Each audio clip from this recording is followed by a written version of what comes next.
Hey there, it's Melissa Brunetti, and welcome to the Mind Your Own Karma podcast.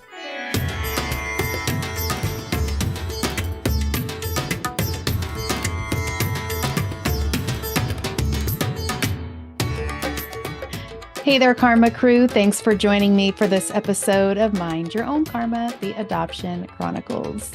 Today, I have a special guest, Miranda Barker. This episode is becoming one of my favorite episodes, so you don't want to miss it.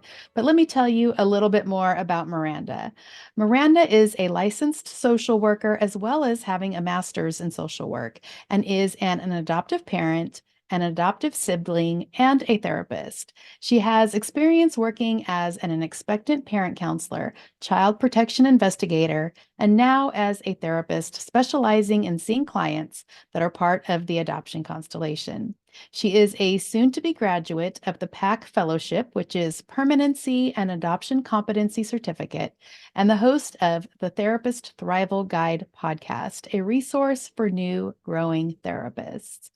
Here is my interview with Miranda Barker. So we are welcoming Miranda Barker to the show today. Hi, Miranda. Hi, thanks for having me. Yeah, I love these unique combos of the triad conversations. You have two adoptive siblings, and then you also have are an adoptive parent, as well as a therapist that is involved in the triad. So super interesting conversation. I can't wait to dive in. Me too, yeah. I thought we would start with your two siblings that were adopted. And do you know why your family chose to adopt? Yeah, so I'm the oldest of 6 kids, and so I have 3 biological siblings. And when I was 12, my parents just decided, we don't feel like our family is complete, and we would like to adopt. I think it was, in all fairness to them, I think that they had really great hearts about it, but they were also just kind of like, let's save a child, sort of, just kind of like Right. the typical Narrative. I don't know, like adoptive parent view that people will have. And so I was 12 when they started the process. And at the time, my aunt and uncle were living in China, and they were actually working for like a nonprofit over there. And so my parents actually started the process with a child in mind. Like they wanted to adopt a specific kid that my family had known. And then that kid's file was lost. And so my parents were like, we went into this just wanting to adopt. And even though we really had our hearts set on this child, like we could adopt any kid. So then they ended up adopting my brother, whose name is Charlie.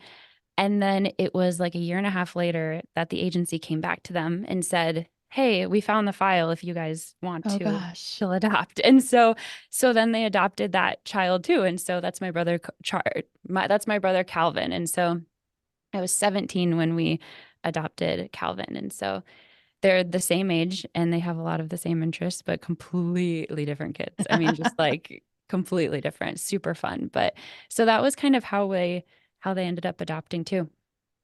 So what was it like growing up? Did you feel different towards those two siblings compared to your biological siblings? I mean, that's a tricky question to answer because I was so much older than them. And so it was a different dynamic. I think I was pretty parentified, honestly, as like an older sibling. And so I did a ton of stuff with them, but it was I was 12 years older than one of them. And so it was just kind of a different dynamic. But they both, for the most part, like blended really well into our family. Like they adapted really well, and overall, like they were pretty smooth adoptions. And so the biggest thing for me though, and this is something that is like one of my soapbox issues when I talk about adoption, and is just how agencies will really do a good job of preparing parents, but they don't do anything to like prepare kids in the families. And so, like my parents, they went to all the different, like adoption education things. And then they didn't really, I didn't go to those things, and yet most people felt more comfortable asking the kids kind of the uncomfortable questions instead of my parents. So like, your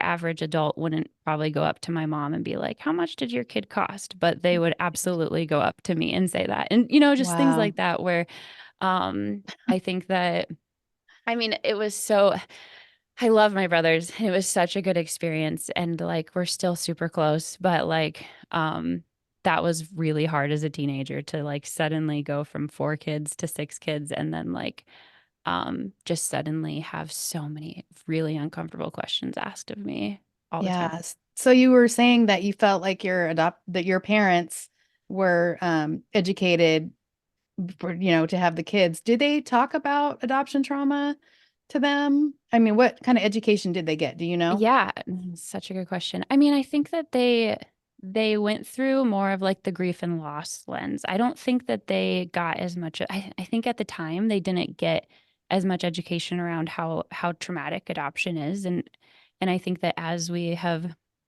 as time has gone by and we listen to more adoptees share their experiences, we can really understand how traumatic adoption is. But at the time, I think that they they got some of that, but certainly not as much as is being talked about now. Hmm. Why do you think it's so hard for society to grasp that adoption is traumatic? Oh man, that's such a good question. I I mean, I think that for the longest time, most of the people who were talking about adoption were adoptive parents. And so they were the ones that were saying, I have this beautiful child. I'm so happy. Like, this is wonderful. Adoption has made my family whole or complete. Or, you hear them say these wonderful things about adoption. And as an adoptive parent myself, like, yeah, I love my daughter. Like, yes, adoption has been great for me. But like at the same time, if sudden I think as time has gone by, we're listening to more adoptees, where adoptees are being more vocal and birth parents are also being more vocal and they're Yeah. saying, you know what? Like, yeah, adoption was Mm-hmm. great maybe for you, but like it it was a massive loss or a massive massive traumatic event for a lot of people. And so I Yeah. think that as the narrative change, well, as the speaker changes, as we're listening to different voices, I think the narrative is changing a little bit more too, and we're understanding more about, Yeah. the different issues of adoption. What I see most is people wanting to kind of skip over the separation part, the adoption trauma part, and be like, but you have a great family. So, everything's Yeah. good, right? And it's like they don't want to validate that trauma for some Mm-hmm. reason. I don't know if it's because it's very uncomfortable. It's, something they don't want to talk about. That's something they want to stay ignorant about. Not really sure where that comes from, but it just seems like people want to skip over that Oh and just yeah. be Oh like, yeah. okay. Well, absolutely. And I think that a lot of the people who are are saying like, oh, adoption is such a wonderful, beautiful thing, or like you're so lucky to be adopted, things like that. I think that they are not, I mean, they're just not seeing the whole picture of adoption, and they're also not recognizing, how the loss that has Mm, to happen in order for adoption to be there. I think yeah, they're kind of it's harder to it's less comfy to talk about that. It's more fun to talk about the beautiful right. family or something, but it's harder to talk about Yeah. the difficulty that got you there.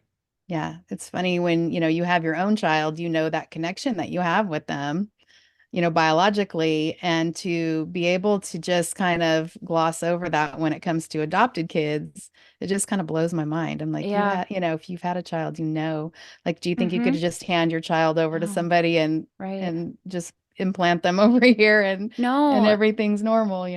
I'm glad you said that because I think so. I'm someone who my husband and I adopted first, and then we decided to grow our family biologically. And so we hadn't even tried to get pregnant. We just decided we wanted to adopt first. It's a whole nother story.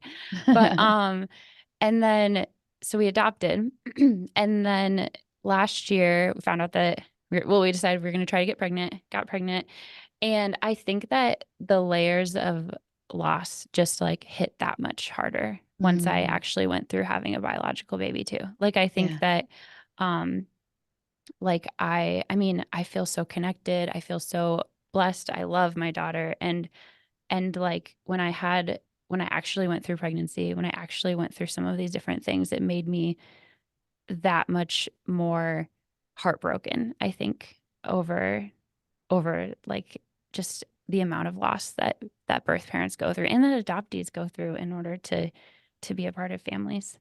Yeah. Well, as an adoptee, I thank you for validating that on the Absolutely. Yeah. podcast today.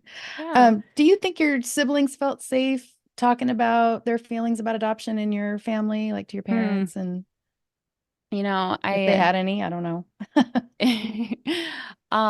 so they, yes and no. Like, I think both of them had different experiences in the sense of like how they've processed their adoptions and the amount of loss. And so, like, I would say one of my brothers, he doesn't like to talk about adoption. He just kind of like pushes it out of his mind. I think it's uncomfortable for him. Mhm. Um, and and my parents, I think, were always kind of the people who were like, I mean, we'll talk. I mean, they're adopted. We talk about adoption. We talk about gotcha days. You know, they do kind of the typical adoptive parent things. Yeah. Um, and then I think they also are typical in the sense of like, they'll talk to us when they're ready, you know, that sort of thing. And I don't think that that's really the way that adoptive parents should go about it. I think that in some ways you have to take the lead and um, you have to show that you're a safe person to talk to. And Hmm. by the way, the other one of my other brothers, he is more open to talking about it. Like, he and I have had conversations about, do you think I have birth siblings? Or, you know, like, what do you think happened? Or, you know, like, what information do you know? Um, because I mean, they were 7 when I got my bachelor's in social work and I was working in the adoption world. And so I think that they kind of viewed me as somebody that like they could probably just, you know, vocalize some of these questions to, and I wouldn't be judgmental. Or, you know, I know a lot of birth parents. And so they would hear me talking about birth parents and they would hear me talking about, you know, different, like, oh, I'm facilitating a support group for birth parents and, you know, stuff like that. So I think that they would hear me talk about it so regularly that they were more open to talking to me about it. But I, I don't know. I think most adoptive parents can definitely do better in terms of, you know, like being the person that leads that conversation or being a safe person to talk about some of that stuff with. Yeah. I think that's part of the narrative that they're told too, though, is, kind of don't talk about it, Yeah. Oh and yeah. Uh-huh. the whole, this is great. And, it'll be great. I'll be Right. part of your family. No problems. Well, and I'll say too, like one of the things, so my daughter's 3, and one of the things that was so fascinating to me when I was pregnant was we just talked about this baby in my tummy all the time. All like, I mean, she talked about it all the time because this was her baby. Like, she's like Hmm. baby doll obsessed. And so she knew that this baby was coming and that this was her baby. And like, we have had so many conversations just in the last year. So my son is almost 6 months old, but so many conversations in the last year about how she didn't grow in my tummy and how like I think that as adoptive parents we have a responsibility to weave conversations in there, Hmm. weave adoption into your conversations in a variety of different ways. And so for us that looked like, you know, talking about that. Or gosh, there was this recently, she and I were driving somewhere, and um she said something about uh like she asked me if there was another baby in my tummy, and I said no, there's not. You know. And she um oh, and then we started talking about birthdays, and then she said, well, she asked me a question along the lines of well, where was I before my birthday? Or like, you know, started to kind of ask questions. Or um because I had said, oh, that was where I was, that's where we spent my birthday. And she goes, Hmm. was I there? And I said, no, you weren't born yet. And she goes, was I in your tummy? And I said, no, baby, you weren't in my tummy. You didn't grow. You remember you grew in your birth mom's tummy. And she, like, you could just see the wheels The wheels turning. And she turning. goes, but Will was in your tummy. And I was like, yeah, he was in my tummy. And then she goes, well, so is my birth mom in India? And I said, she is in India. Like, I mean, just she's like at such a fun age where Yeah. she's connecting those dots and Yeah. she's starting to realize. And so I think that I've been um, just so impressed with how much she's able to understand and how much she's able to really connect to the dots, because I think that a lot of times we as adoptive parents don't bring things up because we think they're too young, or we think that Yeah. Or they they won't won't understand. remember. Exactly. And I think that Yeah. kids just, they understand way more than we give Yeah. them credit for. And if it's something that's kind of a normal part of your conversations or a normal part of, your everyday Yeah. life, then I mean, it's going to be less weird to talk Right. about when you're older or when you get Definitely. bigger.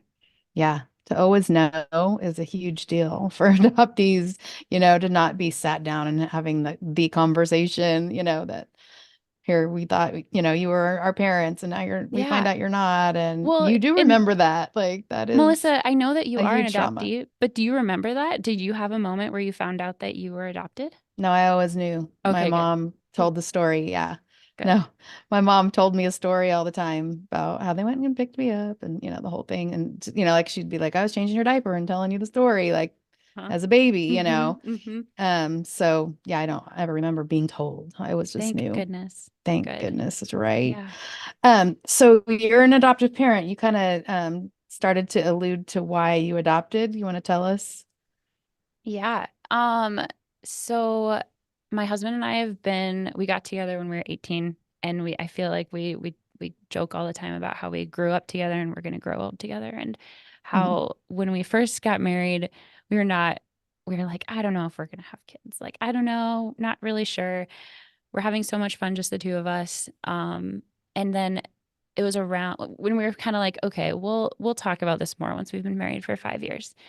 And it was around the 5 year mark. It might have been even the 6 year mark where we were like, okay, we want to become parents, but like, we just, I don't know if pregnancy is right. I don't know if like having a biological, I don't know if this is the way we want to do it. And at the time I was working in child protection, and I was like, man, there's certainly a need for foster parents. I don't know if I mean, I was only 25 at the time, so I was like, I don't know if we're really like qualified to do that. And I don't know if we can do that. And we looked into it. We went to some like different informational things because we felt strongly that, like, you know, we have the love. We could do this. I mean, I have, with my background and with his like never ending bucket of patience, we were like, we could do this. And so we talked about it. It felt right.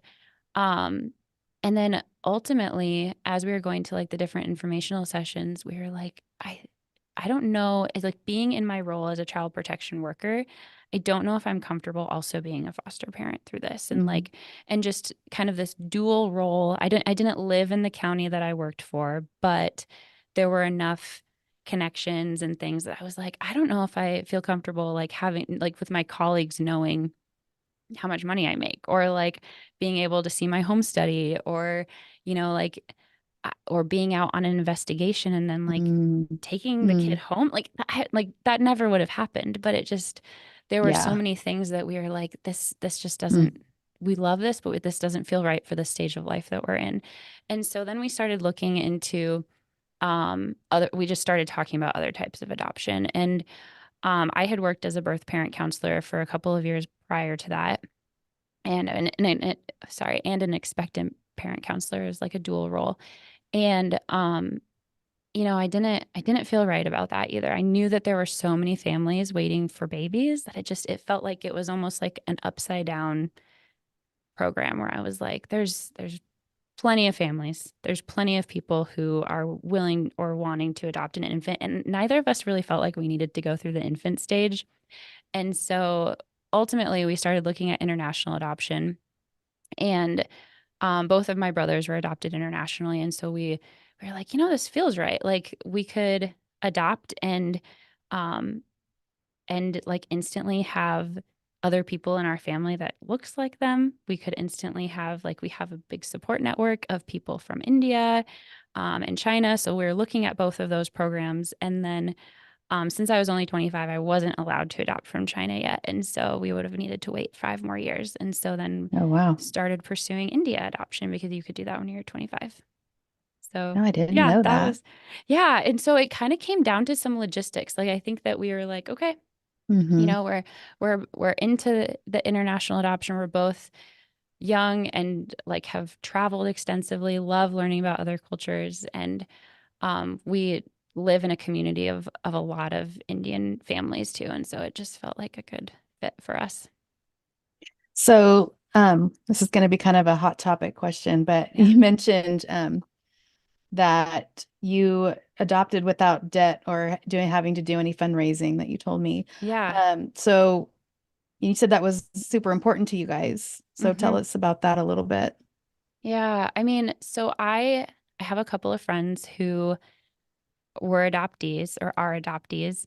And I also, after working in the adoption field, like as an expectant parent counselor, as a birth parent counselor, I would hear a lot of the same questions of people. And I mean, I don't say this to be like, no one should, fundraise or do any of these things. I'm just saying it didn't really feel right for us because I, I had a lot of people say things like, well, why are you fundraising for your adoption when you could just be fundraising or donating that money so that a birth parent could continue raising their baby. And I think I just heard that all the time, just, and not the same question, but similar questions. And it really got like struck something in me because I didn't want to, like, first off, I also didn't want my daughter to be able to like look back on social media posts of me being like $8,000 down. I think that anytime you start talking about money when it comes to adoption, I think that it detracts a little bit away from like what adoption is. And I think it almost what's the word I'm looking for? Yes. It turns children into like a commodity. And Yes. it just made me feel really icky. And so Mm-hmm. we talked about how, like, if we're going to adopt, we are not going to fundraise because I don't want my family members to be thinking about how much my daughter cost. I mean, if you're watching this, I just did, Yeah. quotation The air marks, but quotes. yeah, I I didn't want that to be in anyone's mind.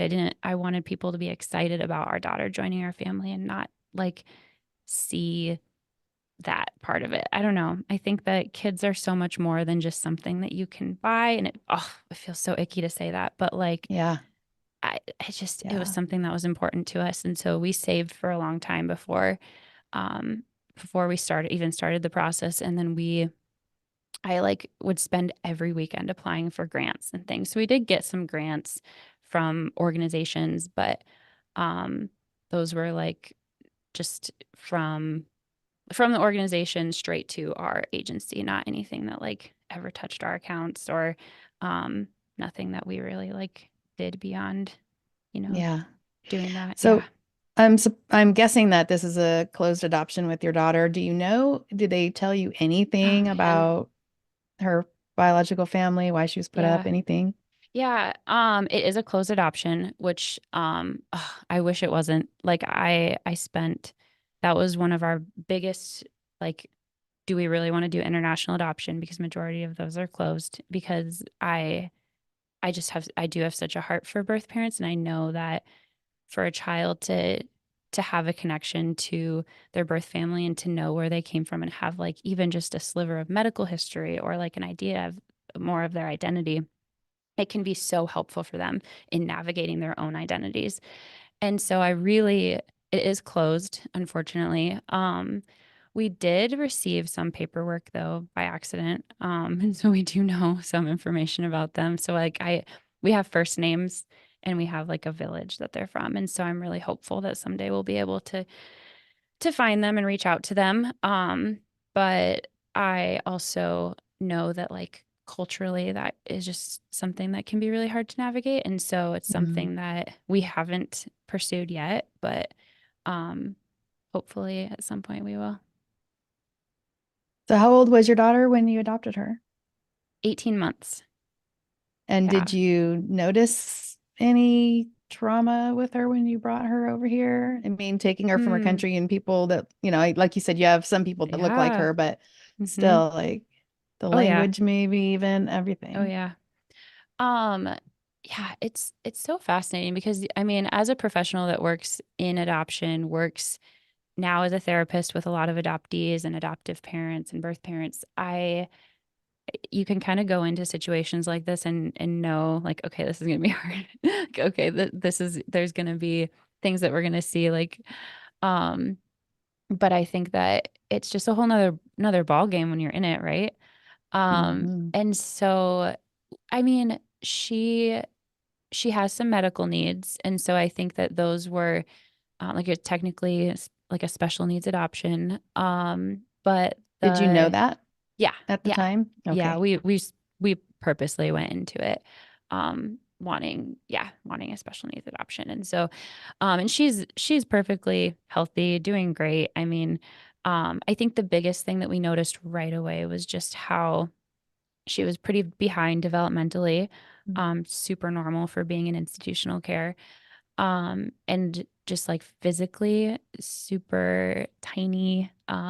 Like I think that I mean, just when we adopted her at like 18, when we first met her at 18 months, she was only 14 pounds. Mm. Um, and Wow. like, yeah, and my son, who's 6 months old, is like 17 pounds. So it's just like, I mean, it's crazy how she's still, I mean, she's 3 and she's 22 pounds. And so just like has Mhm. taken a lot to catch up. Um, and I know that you're asking more about like, mentally, like trauma, that sort of thing. But I think that those were just such a hard, like a big piece of her story. And Mhm. then even when we met her, I mean, it is the most bizarre thing to meet a child and be like, that's my daughter.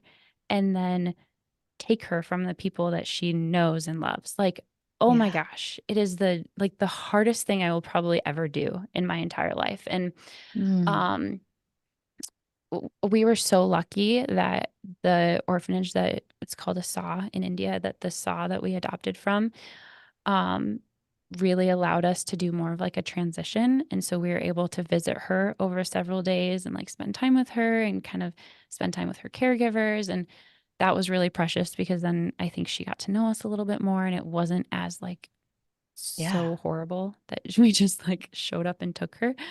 Um, so I was really grateful from that, from just like a trauma lens. And then the first few days, she was just really quiet, really reserved, and then it was like, I mean, I think it was like the fourth, excuse me, the fourth day. I think it was like the fourth day.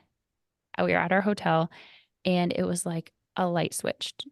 Like she was a completely different kid. She started laughing and talking and smiling, but it was like, I mean, I'm amazed that it had only taken those few days, but it was just crazy how she went from being uncomfortable, feeling us out, kind of trying to figure us out, to being like, okay, I think they're okay. I think that they're safe. And I mean, even now, like we'll see certain regressions with, around different times of year or like different big Mm. events or transitions. She's been through a ton of transition in the last year, having a Yeah. new baby. And so um, we certainly see some of those things. And I think that we just like keep in mind, like there's always going to be more under the surface going on than your like neurotypical or your like not adopted child. And so but overall, like she has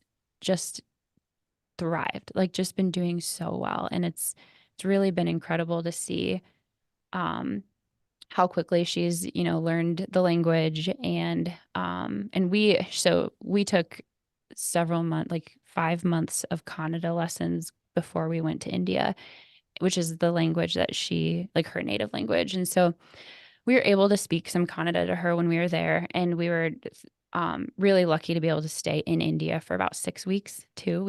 I think a Yeah. lot of adoptive parents just, kind of minimize the time that they're in country, but we really just wanted to soak it up. And we Mm-hmm. were like, when will there ever be a time in our lives where we can just leave our jobs and go live in India for a short, like that amount of time, and kind of get to know the people that are taking care of our daughter and the people and her culture better. I mean, there's just nothing like you just, you can prepare as much as you want, but you know, Yeah.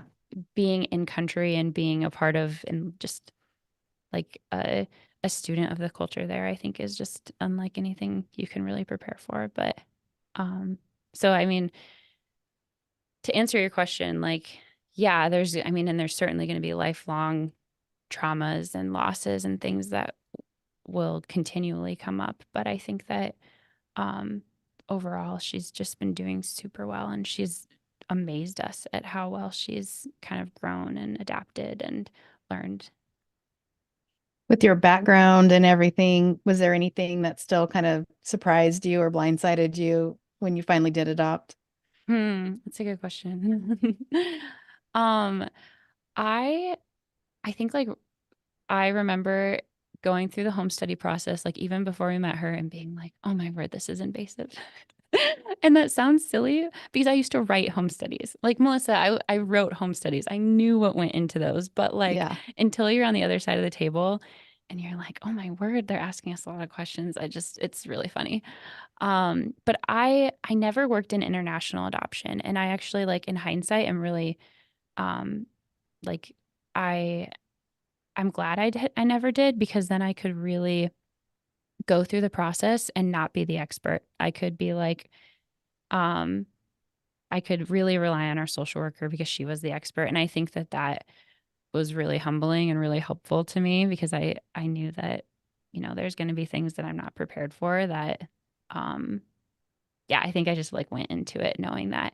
And so that was really helpful. But, you know, I'm currently in a fellowship right now that's called the Permanency and Adoption Certificate or Competency Certificate through through the University of Minnesota, and it's a year-long fellowship.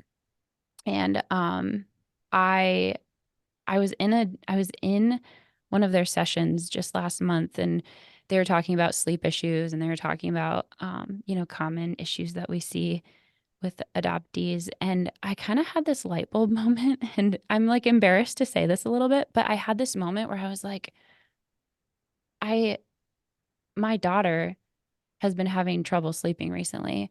And I just like kind of chalked it up to, oh, she's 3. She's just having, you know, she's getting up from her bed all the time. And I had in the session, they were talking about, you know, it's super common throughout an adoptee's lifetime to have trouble sleeping because when they're really little, they're used to being in, you know, a big room with a bunch of like a bunch of kids and like having a bunch of stuff going on. And even like the fact that like our nervous systems have to get to a certain place where they can sleep. I mean, there's so many different things where it's like, Yeah. um, and so I was sitting in this session, I was like, oh my gosh, my poor baby. Like she's been having trouble sleeping. And I just kind of had for some reason taken off like the adoptee lens, had taken off that lens and just been like, she's a 3-year-old having trouble sleeping. And that was so good for me to even just have that moment, because I was like, I texted my husband right then and I was like, oh my word, we need to be letting her sleep with us. Like we need to be like, we cannot let our guard down in some of these things. Like I know she's doing really well and it's so easy for us to be like, she's amazing. Um, but man, we need to do better about this. We need to be thinking about how adoption continually and it continues to affect someone throughout their life cycle. And I think that we kind of got a little bit lazy when it and let our guard down a little bit on that. And so, I I had mean, she's a been, conversation with my adoptive mom kind of about that. She's like, how do you know if what is happening in their life is, because of their adoption? And it's like, I don't really know how to answer that, but I just mm, said when, there's 100 adoptees and 80% of them, have this tendency or whatever, it's kind of like, well, it's probably, mhm, yeah. probably. And I think we should assume that it is in some ways though too, because I think that if we assume that it's not, it can be harmful. And so Yeah, it's probably better to just assume that it is. right. Yeah. How did you get into the adoption field? Is it because of your siblings or? Mostly it went back to working because of my siblings. I think I was super used to having social workers in and out of my house when during that adoption process, like during my teenage years when I was thinking about what I wanted to do when I grew up. And I was always someone who, wanted to help people, wanted to work for nonprofits. I was a pretty avid volunteer at like the Salvation Army near my house. And so I I just had a great mentor there who was a social worker, and she was like, "You just need." I graduated from high school, wasn't sure what I wanted to do. I was continuing to work there and volunteer there, and she was like, "You just need to go to school for social work because that's going to kind of give you a lot of different options that are Mm. all kind of relatively within your values." And I was like, "Okay, I'm going to do that." So then I went to school for social work, my undergrad degree, and I interned at an adoption agency, and so uh, it was kind of a combination of, oh, I should intern at this place because I think at the time it was like near campus and I knew some people that worked there. So I was like, oh, that will work out really well. And I have like some knowledge of adoption. And so ended up interning there, got a job there right out of undergrad, and then decided that I wanted to work more specifically with birth parents. And so then that's when I went back to school, got my master's in social work with like a dual concentration in child welfare and clinical social work, and then ended up working as an investigator and specifically with birth parents for several years. Mm. Wow. That's an intense background. I mean, You're and definitely qualified. I love it. Oh man. I mean, it's just I think I always say I think I worked in child protection for the exact right amount of time. Like I worked in adoption for about 3 years, and then I worked in child protection for 4 years. And I was like, I think that was the right amount of time. I think if I had stayed there longer, I would have started to feel burnt out by the system. Mm. And but I think I was there long enough to really make a difference in some of my clients' lives, and for it to make a difference in my life too. And so decided to leave that role and become a therapist 2 years ago. Yeah, so let's talk about your practice a little bit. You deal with the triad, and what are some of the common core struggles that you see in your practice when talking to adoptees, and what are some of the things that you see that help them work through that? That's a good question. Well, when I first started working as a therapist, I worked with a lot of kids, and I worked with mostly kid adoptees. And um, what I was seeing a lot of was like anger issues and behavioral issues, um, and I think that that's really common because kids use behavior as language. And Hmm. so if they're having some big behaviors, it means that they're processing something that they probably don't have the language to really do, like be able to verbalize yet. That's And huge. Yeah. so, yeah. And so I worked with kids in that way for a while, and honestly just being able to give them a space that's safe to talk about what they've been through, what how they're trying to make sense of the world was was really what was helpful for them. I mean, we did a lot of play therapy. Um, we did a ton of like sand tray therapy. I think sand tray is really helpful for adoptees. Um, any sort of like sensory type thing. I mean, it just the sand can be really helpful in that too. And so I did a lot of life book work as well. And then I don't know if you're familiar with the tools. They're called words and stories, um, or words and pictures, sorry. And they're kind of like a comic strip. And it's essentially like you make a comic strip, and it's um, to help, share a part of the child's story with them. So all of the kids I worked with knew that they were adopted, but a lot of times we would use a words and pictures tool. And you can Google it, like you can see examples of these online, but we would use that tool to discuss like why birth mom's not around anymore, or to explain addiction to kids, or to talk about, how they joined their family. I worked with a lot of foster kids and foster youth, and so, or kids that were adopted through the foster care system. So a lot of times we use that tool to just help a child make sense of what had happened. And I found that that was really helpful as well, because again, I mean, kids will process what's going on somehow. And so a lot of Mhm. times it was just, processing it through play or giving them the language and the tools to kind of understand what had happened. Um, so that was kind of a lot of what I did with kids. Now I actually work mostly with like college students. It's funny, that has just Mm. like slowly changed into that. But yeah, I work with a lot of college students, and it's such a unique time in their lives because they have this layer of, like when you're 18, you're trying, or 18, 19, 20, 22, you're trying to figure out your place in this world. You're trying to Right. make meaning of what's next. What do I want to do? And you are faced with with like a lot of really huge decisions and big transitions. And I find that for adoptees, that time can be so hard too, because you're no longer living with your adoptive parents. And so I think that um you're making sense of who you are without them. And so Yeah.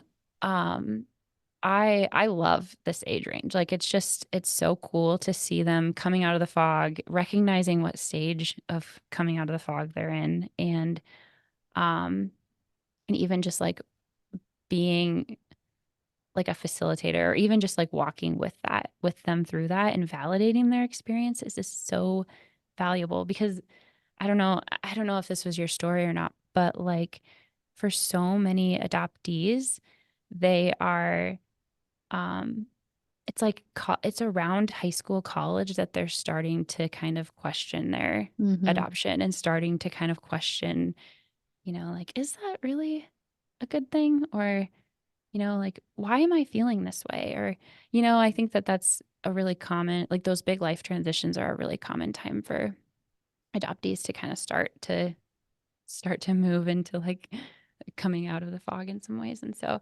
I love that age range. It's really cool to kind of just help them through some of those big transitions. So you were kind of talking about the stages of the fog. Is there like a standardized Ooh, stage? I haven't seen it, but I oh my mean, gosh. Yeah, I have a handout that I give to some of the adoptees that I work with that is so cool. I will send it to you, and you can like yeah, link it in your show notes or something. yeah, I'm not going to be great that'd at be like awesome. talking off the cuff about it, and it's not my research, but it's really cool because it's 8 stages, I believe, and it kind of moves through it's similar to the adoption.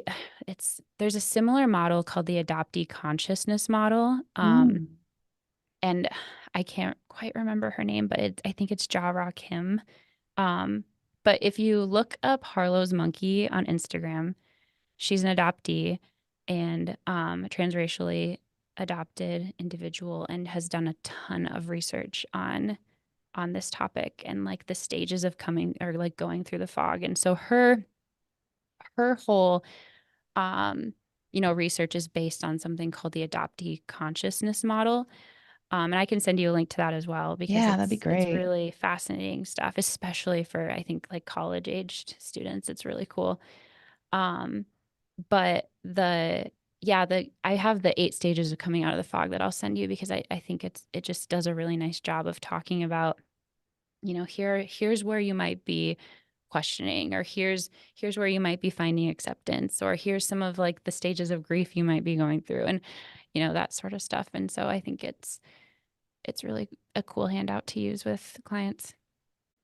So I'm getting started to start a somatic practice. Do you see somatics, or do you use Mm, somatic therapy at all I'm in your I'm not a practice? yeah, I'm not a somatic practitioner, but I'm so fascinated by it.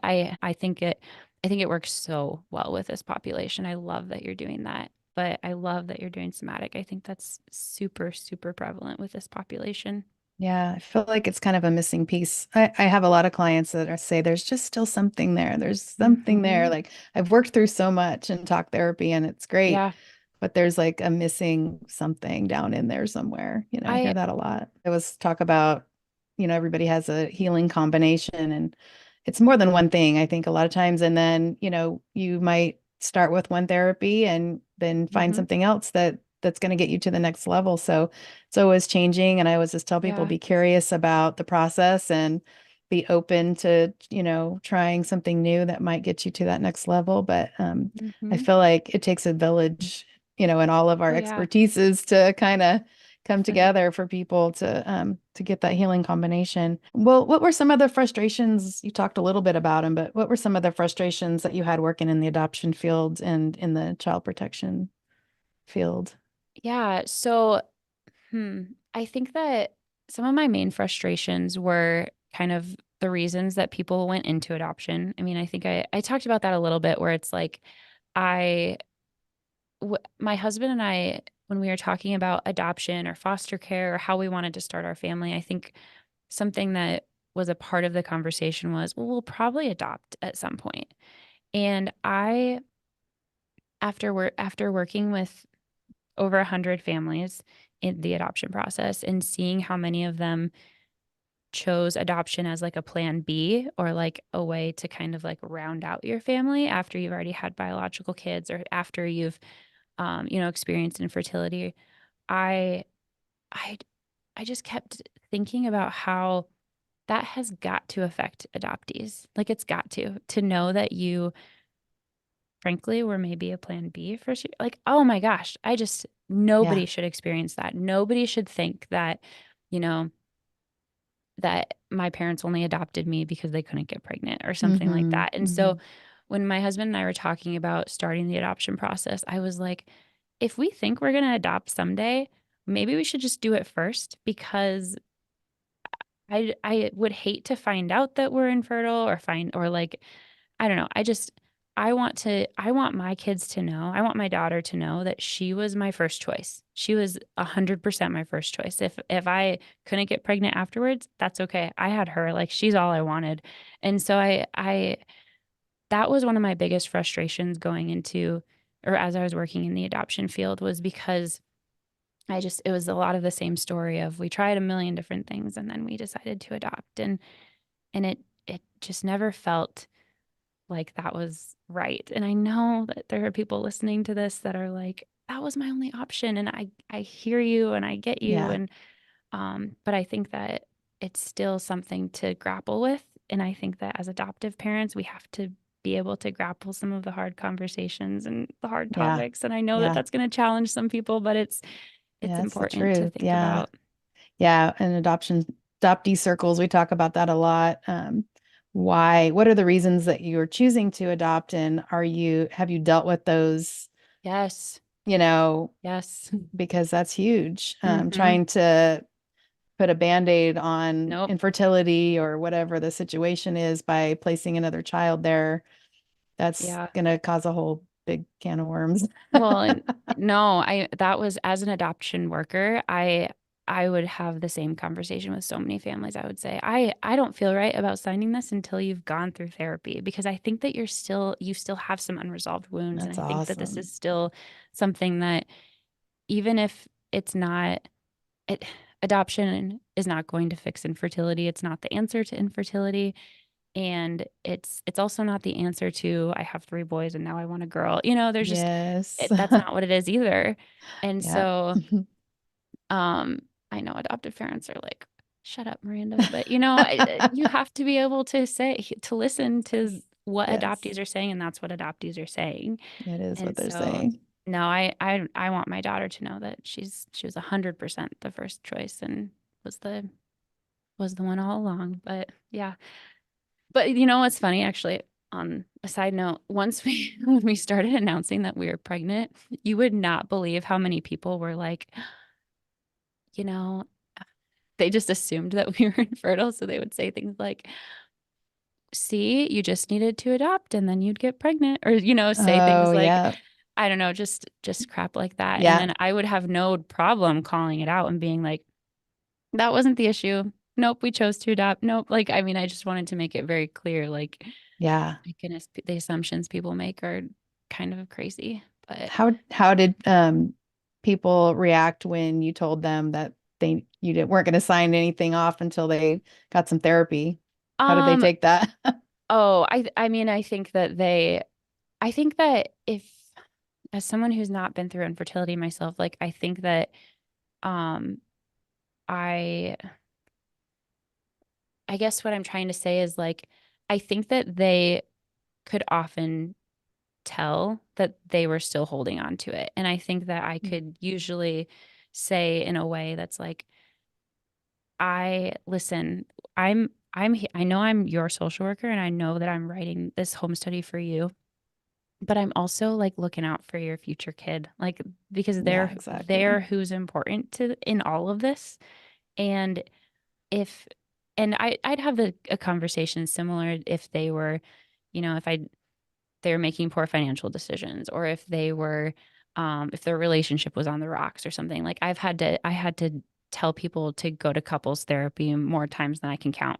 But like the but if I was having a conversation and saying, you're what I'm noticing is you're still getting kind of worked up when we're talking about this, when we're talking about your infertility journey, or I'm noticing that this is still something that is maybe a little bit raw, and I want you to feel really ready to parent, and I want you to not necessarily um put a lot of this on your future child. I want to make sure that you are in the best possible place to be a parent. And so I would really like for you to, I would really, what I would usually actually say is, I would really love to be able to speak to the progress that you've made in therapy in your home study.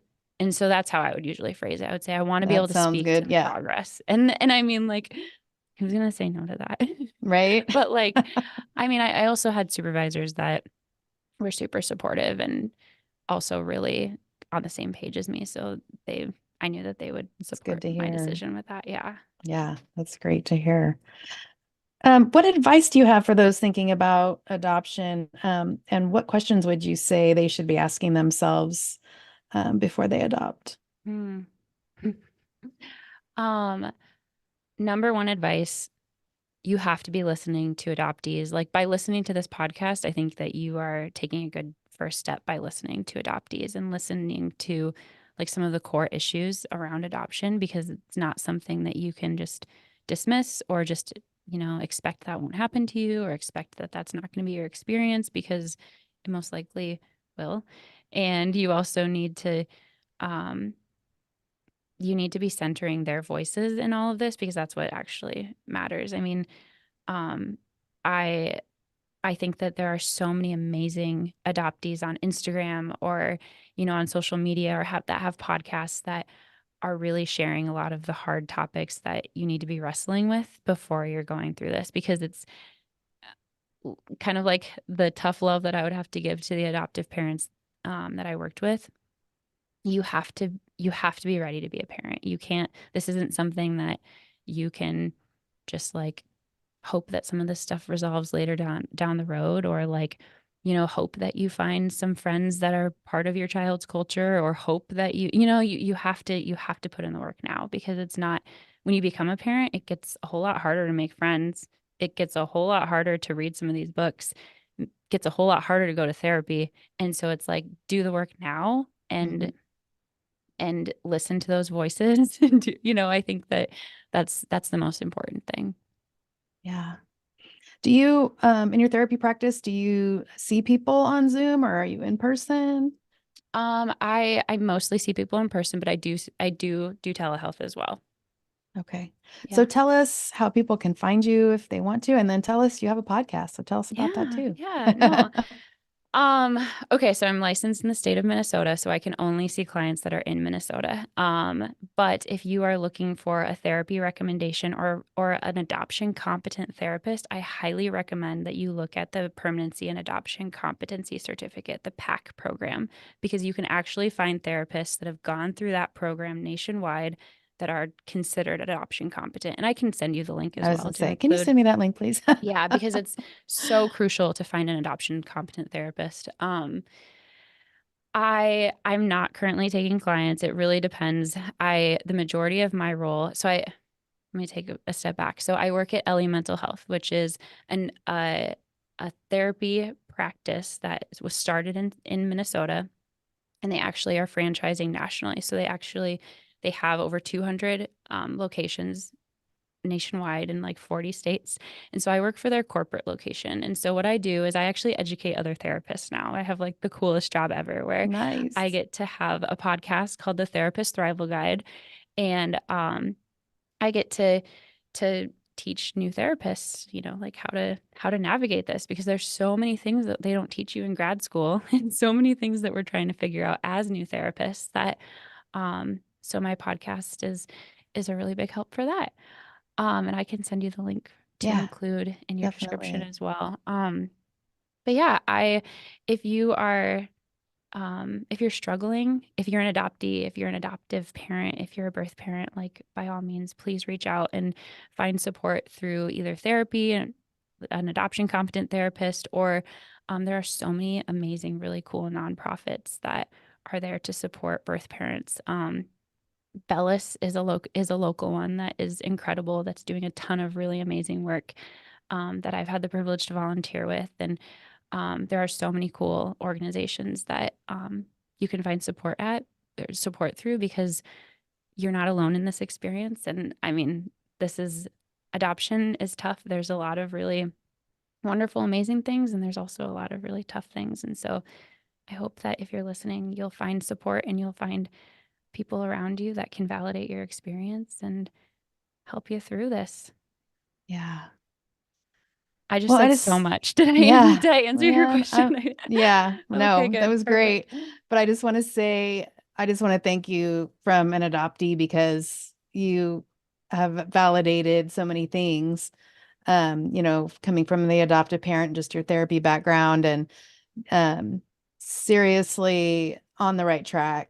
I just want to let you know that you're hitting all those, and your daughter's a very lucky girl to have you as a parent.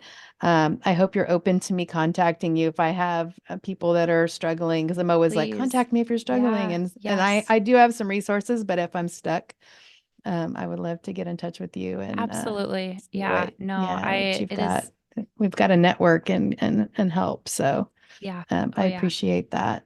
So anyway, thank you for coming on today. Yeah. It was a great conversation. Thank you so much. Thank you. Thanks for having me.